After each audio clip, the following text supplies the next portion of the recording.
Shalom Aleichem. Assalamu alaikum. Welcome to 1 Kings chapter 5. 18 verses in this chapter. In verse 1, we have a big difference just in the opening here. It says, his servants to anoint Solomon. So Huram or Hiram, king of Tyre, sent his servants to do what? To anoint Solomon. Where? In the room of David, his father. Was this physically the room, or does this mean in place of? In any case, they anointed King Solomon. Versus the Masoretic, what does it say? Hiram, king of Tyre, sent his servants to Solomon to do what? Nothing. They just visited him. They visited Solomon because they heard that they had anointed him king in the room of his father. So we can see that is a big difference in verse 1. And then there is an omission of the room of David, whether this means they anointed King Solomon in the physical room of David or in the place of David. The anointing was done in any case. Verse 3, a significant difference. It says here, my Elohim. So King Solomon recognizes Adonai or Yah as his personal Elohim. The Lord my God, Adonai my Elohim. The Masoretic, he did not adopt Elohim yet. It says here, Yahweh or Adonai, his Elohim, referring to David, his father. No, not yet his Elohim.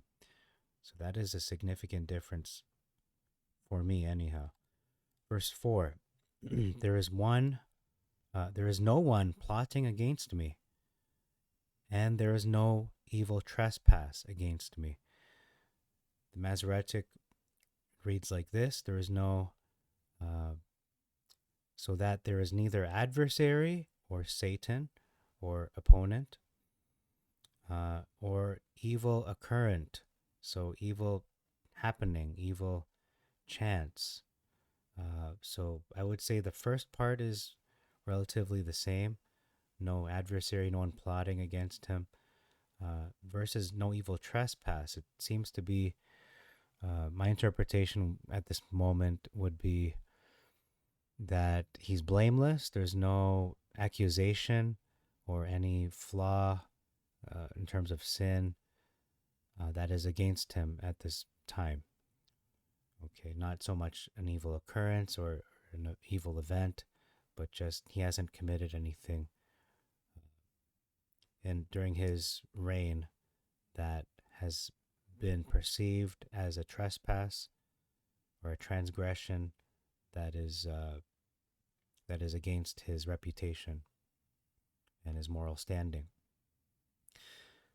Verse 7, it says here, this is Hiram speaking or Huram speaking. He refers to the Elohim. He says, blessed be Elohim today.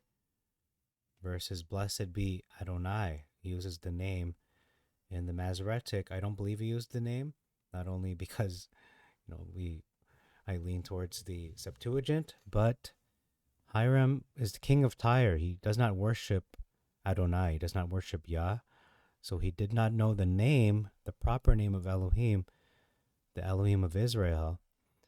So he either did not know of it, he was ignorant of it, or he chose not to say it. Okay, and he describes the people of Israel being numerous versus great. So great in stature could also mean abundant in number, great in number as well. Okay, and the last verse, verses 17 to 18, closing out here this video, shorter video than normal. It says there's an addition of the whole verse. So let's read the additions. And the king commanded King Solomon, and they brought great stones, costly stones, and hewed stones to lay the foundation of the house, the temple of God, of Elohim. And Solomon's builders and Hiram's builders did hew them, and the stone squarers. Okay, so that's the portion that was added.